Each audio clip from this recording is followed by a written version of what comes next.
একটা বাইকের দাম অলমোস্ট 2 লাখ। ওর সাইকেলের দাম প্রায় 3,75,000 টাকা। আসসালামু আলাইকুম। ওয়ালাইকুম আসসালাম। ভাইজান ভালো আছেন? আলহামদুলিল্লাহ, আপনি ভালো ভাইজান আছেন? আপনার বাসা কোথায়?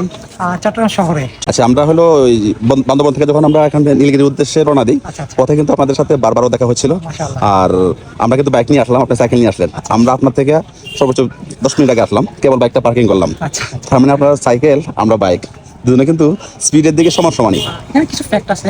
প্রথমত আমাদের বাইকগুলো হচ্ছে একটু বাইরের থেকে আপডেট করে আনানো। বেশ আমরা কিছু জিনিস আপডেট করি। আর এই যে আমরা ক্লাইম্বিং করতেছি, আমরা আমাদের 3জন রাইডার আছি, তার যে 2জনেই হচ্ছে ন্যাশনাল লেভেলের রেসিং করা খেলোয়াড়। আমাদের ট্রেনিং সেশন এগুলো পড়ে, তার জন্য আমাদের কিনা মোটামুটি অবস্থা আলহামদুলিল্লাহ। এই জন্য হচ্ছে টাইমিং একটু কম। প্রশ্নটা হলো যে আপনারা যে এই লাইনে আসলেন বা এই যে বাইকের সাইকেলের প্রতি, বাইসাইকেলিং এর প্রতি যে আপনাদের একটা আগ্রহটা, এটা কিভাবে আসলো? এটার মূলত প্রথমত হচ্ছে যে আমি এবং অধিকাংশ সাইক্লিস্ট আপনার বিগিনিং থেকে ছোটবেলা থেকে অনেকে সাইক্লিং করে, তো আমি ছোটবেলা থেকে সাইক্লিং করতাম। বাট শখটা আসছে আমার হচ্ছে 2020 সালের পরে। আমার একটা ফ্রেন্ড ছিল, ও হচ্ছে যে সাইকেল নিয়ে, ওনার বাড়ি বরিশাল, তো উনি সাইকেল নিয়ে বরিশাল চলেছে। তো আমরা এই কথাটা বিশ্বাস করতে রাজি হয়নি কেউ। এরপর হচ্ছে যে আমি ভাবলাম পার্সোনালি যে আমি একটা সাইকেল কিনে। আমাদের শহরে কয়েকটা সাইক্লিং কমিটি আছে, তার ভিতরে অন্যতম বাংলাদেশের অন্যতম একটা সাইক্লিং গ্রুপ দ্বিচক্রযান, এটা হচ্ছে আমাদের কমিউনিটির লোগো। ওদের সাথে অ্যাড হলাম বিভিন্ন জায়গায় শহরের আশেপাশে। শুরু করতে করতে একসময় আমারও দেশ দেখার মানে আমি ইচ্ছে লাগলে ভ্রমণ করার জন্য ইচ্ছে থাকে। আমি 2022 সালে পুরো বাংলাদেশ ভ্রমণ করি 64 একসাথে। জেলা। হ্যাঁ, 43 দিন সফর ছিল। এর ভিতরে আমি রেসিংয়ে আসি, ন্যাশনাল রেস খেলি, আমার টিম মেম্বার আছে সাথে। এইভাবে হচ্ছে যে এখন হচ্ছে যে অনেকেই আমাদেরকে জিজ্ঞেস করে যে আপনারা বাইক অনেক আপনারা এফোর্ট নেন, যেমন এত দাম হওয়ার কারণটা কি? আমরা অনেক সময় প্রশ্ন আসে, মানে মনে হয় একটা প্রশ্ন থাকে যে মিলে যায় বিষয়টা এরকম না। আমাদের সাথে আমাদের একজন টিম মেম্বার আছে, ও চট্টগ্রাম থাকে। ওর সাইকেলের দাম প্রায় 3,75,000 টাকা। তো ওই 3,75,000 টাকা দামের সাইকেলকে আমরা মিডিয়াম রেঞ্জের মনে করি আর কি। মূলত রেসিং জগতে যারা রেসিং করে, যেমন 2D ফ্রান্স বা ইন্টারন্যাশনাল যে ইভেন্টগুলো হয়, ওখানে যারা যেসব সাইকেল নিয়ে ওরা আপনার রেসে অংশগ্রহণ করে, ওসব সাইকেলের দাম মিনিমাম 17 লাখ টাকা। এটা তো আমার কথা না, এখন তো গুগল আছে, যে কেউ চাইলে বাংলাদেশে এখন 25 লাখ টাকার মতো এখানে একটা ব্যাপার আছে। এরপর হচ্ছে সাইকেলের যে ফ্রেম, এই ফ্রেমের ম্যাটেরিয়াল এখানে ম্যাটার।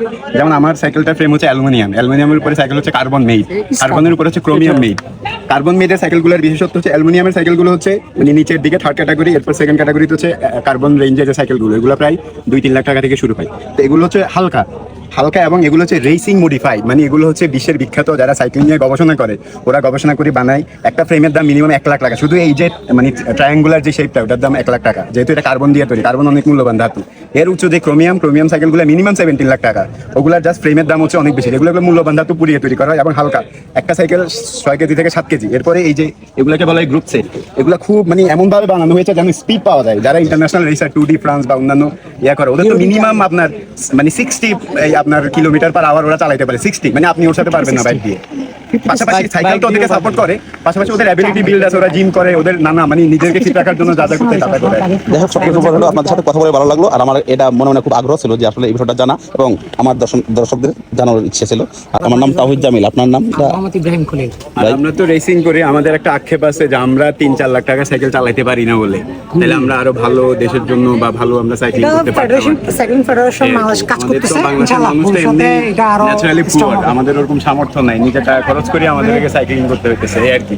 তো ইনশাআল্লাহ সরকার এবং সাইক্লিং ফেডারেশন যদি এই বিষয়গুলো আরো দেখে বা যারা এরকম রেসিং করে তাদের প্রতি মনোযোগী হয়, তাহলে হয়তো বা আমাদের দেশের জন্য ভালো সাইক্লিং একটা স্পোর্টস, ভালো মানে একটা স্পোর্টস বাংলাদেশে হবে।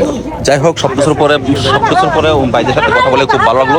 ওনারা যে একটা মনের আক্ষেপ বা মনের যে একটা কষ্টটা যে ওনার ফুটে তুলছেন, সেটা হলো সরকার এবং হলো সাইকেল ফেডারেশন, নাকি বলে সাইকেল ফেডারেশন, ওনারা যদি কিনা ওনাদেরকে কিছুটা সাপোর্ট দেয়, তাহলে হয়তো বা আরো ভালো মানের সাইকেল ক্রয় করে বা ওই যে ওনাদের কিছু সঞ্চয় থাকে, এবং আলাদা যদি কিনা সাইকেল ফেডারেশন থেকে যদি কিনা কোনো ধরনের সহযোগিতা দেওয়া হয়, তাহলে হয়তো তারা আরো ভালো মানের সাইকেল ক্রয় করতে পারবে এবং পাশাপাশি আমাদের দেশের জন্য ভালো সুনাম বয়ে আনবে এবং আমাদের দেশকে বিশ্বের মানচিত্রে একটা সময় উঠিয়ে তুলে ধরবে। এই প্রত্যাশায় আজকের মতো বিদায়। দেখা হবে পরবর্তীতে অন্য একটা ভিডিওতে। এ পর্যন্ত ভালো থাকবেন, সুস্থ থাকবেন। আল্লাহ হাফেজ।